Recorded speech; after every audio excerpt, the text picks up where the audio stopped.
कल हमने प्रीपोजिशन का तीन नियम पढ़े थे। चौथा नियम आपका ये है ड्यूरिंग का प्रयोग मैं के अर्थ में। मैं के अर्थ में ड्यूरिंग का प्रयोग पढ़ना है आज। तो इसमें जे का प्रयोग होता है समय की निश्चय अवधि हेतु, समय की निश्चित अवधि हेतु मैं के अर्थ में, मैं के अर्थ में ड्यूरिंग का प्रयोग होता है। समय की निश्चित अवधि क्या होती है? मतलब जो समय दिया गया है वो इसकी एक अवधि होती है। समय की अवधि जो समय दिया जाता है, जैसे कोई छुट्टियों में ऐसा कोई समय दिया गया हो तो वो क्या होता है? ड्यूरिंग, मतलब अवधि होती है समय की। तो इसमें लिखिए समय की निश्चित अवधि हेतु, समय की निश्चित अवधि हेतु, अवधि हेतु, अवधि हेतु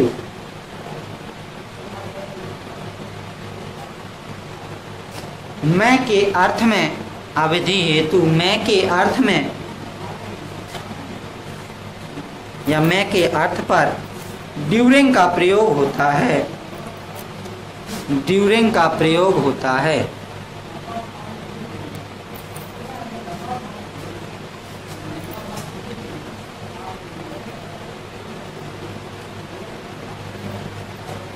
वह गर्मियों में रात जाती है,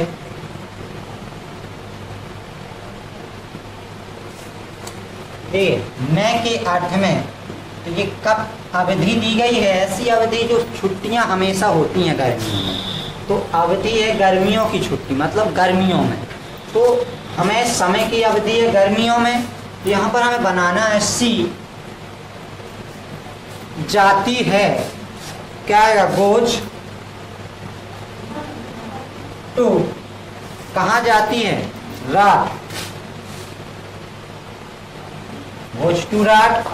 अब क्या बचा? बचा गर्मियों में। तो यहाँ इन समर नहीं आएगा, इन समर नहीं आएगा, क्या आएगा? During summer, SUMMER।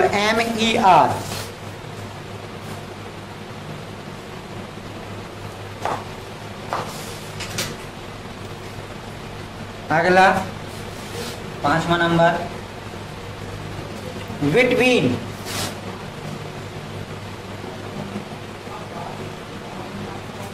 बिटवीन का प्रयोग।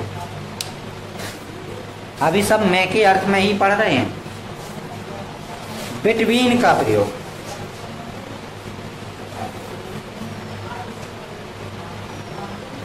इसमें लिखेंगे यदि मैं का अर्थ, यदि मैं का अर्थ,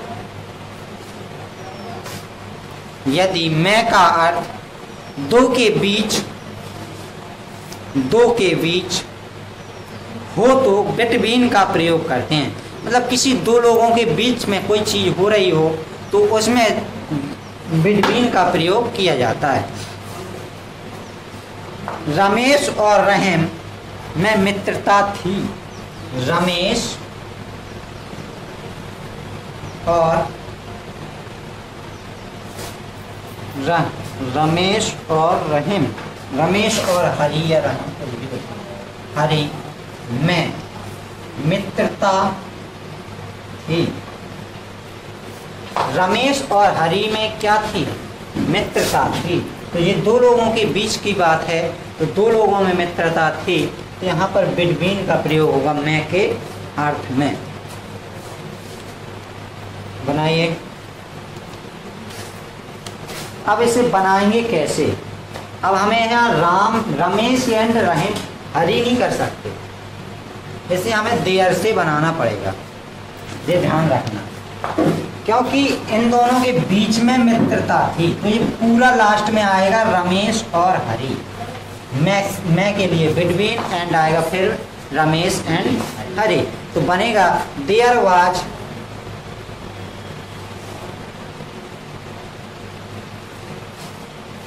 देयर वाज, मित्रता थी, हम यहाँ पर महान मित्रता भी कर सकते हैं, ग्रेट फ्रेंडशिप भी लगा सकते हैं और लगा भी सकते हैं फ्रेंडशिप। तो लगा लीजिए मित्रता थी तो फ्रेंडशिप, फ्रेंडशिप अब किसके बीच थी, मैं क्या आएगा, between, between Ramesh and Hari, Ramesh and Hari.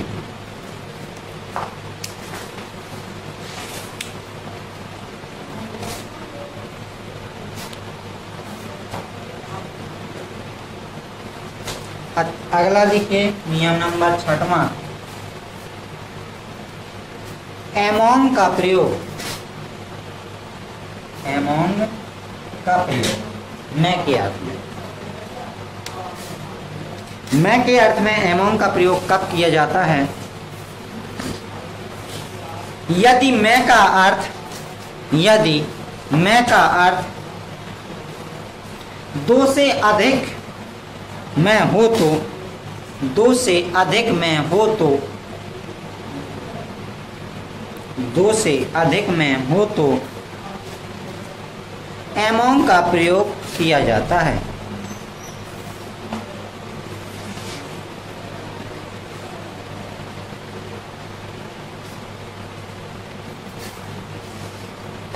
Among का प्रयोग होता है। एग्जाम्पल देखिए, इन आमों को भिखारियों में बांट दो, इन आमों को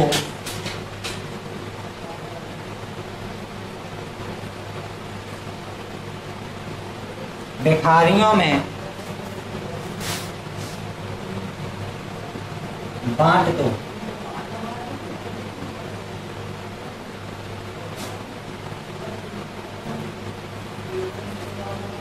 भिखारियों में बांट दो। इसे बनाएंगे कैसे, तो हम यहाँ पर बीज मैंगोज नहीं करेंगे, पीछे से बनाना पड़ेगा।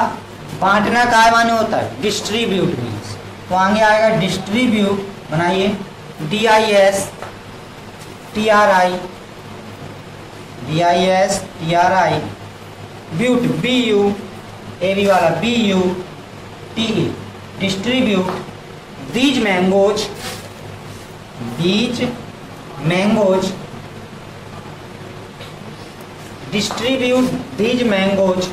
अब कहाँ बांटना है, भिखारियों में, तो एक भिखारी के लिए या दो भिखारियों के लिए नहीं कहा गया, यहाँ दो से अधिक की बात हो रही, तो एमोंग का प्रयोग आएगा, तो आएगा एमोंग,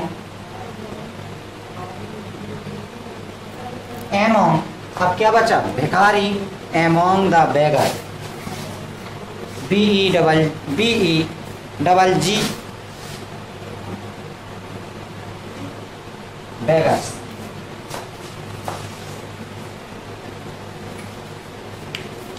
लास्ट में के अर्थ में एक और बचा है 7 नंबर, बाई का प्रयोग, BY, बाई का प्रयोग। मैं के अर्थ में बाई का प्रयोग भी होता है। घड़ी में समय बताने के लिए, देखिए घड़ी में समय बताने के लिए मैं की अंग्रेजी बाई लगाते हैं, मैं की अंग्रेजी वाई लगाते हैं, BY। कब लगाते हैं, जब हमें किसी को समय बताना होता है तो वाई के, मैं की अंग्रेजी क्या लगा देते हैं, वाई लगा देते हैं। मेरी घड़ी में 4 बजे हैं, मेरी घड़ी में 4 बजे हैं, मेरी घड़ी में 4 बजे हैं, तो यहाँ मेरी घड़ी में 4 बजे हैं बन जाएगा it is for, it is. अब 4 बजे हैं तो कौन समय के 4 बजे हैं, यहाँ ये नहीं पूछ रहा, यहाँ पर 4 कह रहा है गिनती वाला, 1 2 3 4 वाला, ये ना लगा देना 4 लगा दो, F4, फोर, FOUR, 4। मेरी घड़ी में 4 बजे हैं। अब क्या बचा? मेरी घड़ी नहीं बचा, तो इसके लिए क्या लगाना है? वाई। तो क्या आएगा? Why my. अब क्या बचा? वॉच।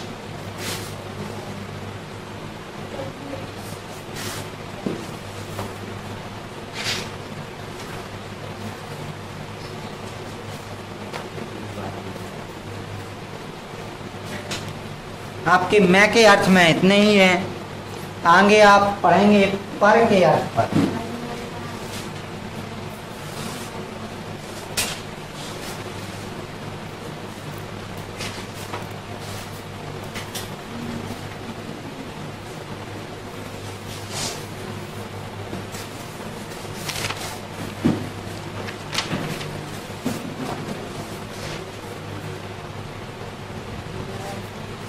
अगला नंबर है इसका पर या ऊपर। पर या ऊपर के अर्थ में, के अर्थ में।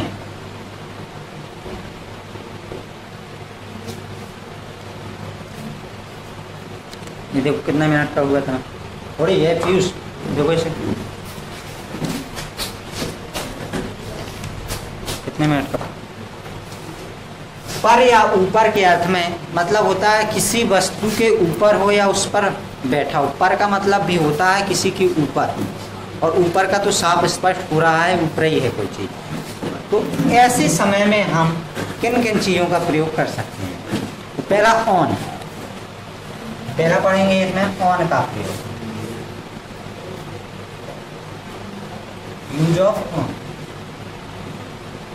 ऑन का प्रयोग साधारणतः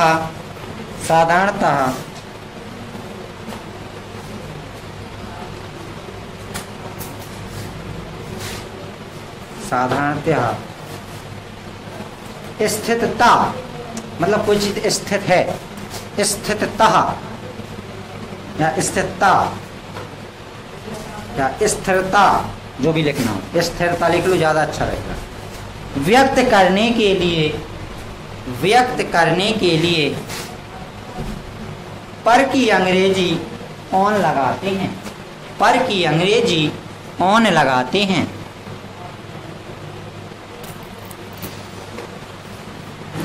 पुस्तकें मेज पर हैं, बाकी लिखिए पुस्तकें मेज पर हैं।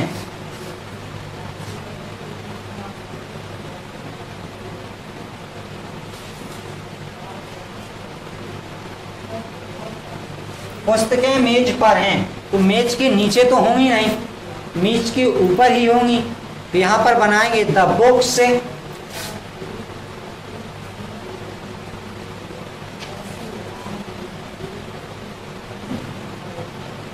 द बुक्स से आर। अब क्या बचा? बचा पर और मेज, मेज पर बचा, तो ऑन दी टेबल।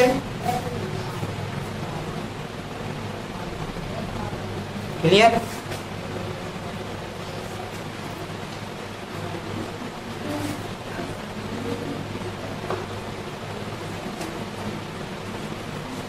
आगे लिखिए दूसरा नंबर क्या होता है। दूसरा था अपॉन, UPON, अपॉन। अपॉन का प्रयोग, अपॉन का प्रयोग कब किया जाता है? अभी ऑन का प्रयोग किया स्थिरता के लिए, जब कोई वस्तु स्थिर होती है और किसी के ऊपर होती है, जब ऑन का प्रयोग होता है। अब अप ऑन का सीधा अर्थ निकल रहा है गति करते वक्त, गति व्यक्त करने के लिए, मतलब गति। अप का मतलब ऊपर, ऑन मतलब पर, ऑन पर। लेकिन यहाँ अपॉन का मतलब यहाँ ऊपर पर नहीं है, लेकिन यहाँ पूरे का अर्थ है गति से। तो इसमें हमें गति व्यक्त करने के लिए, इसमें लिखिए गति व्यक्त करने के लिए, गति व्यक्त करने के लिए, गति व्यक्त करने के लिए पर की अंग्रेजी पर या ऊपर की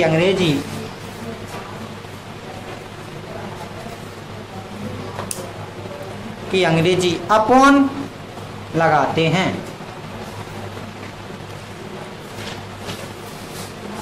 बात लिखिए, औरत बेड पर ठूंदी,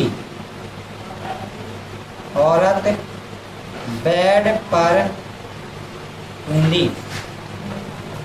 पहली बार टेंस पहचानना पड़ेगा, कौन सा टेंस है, पास्ट इंडेफिनिट, सिंपल है तो बनाएंगे the women,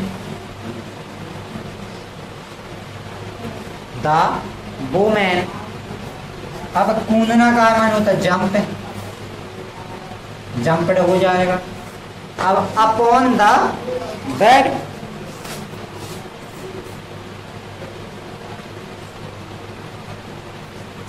upon the bed.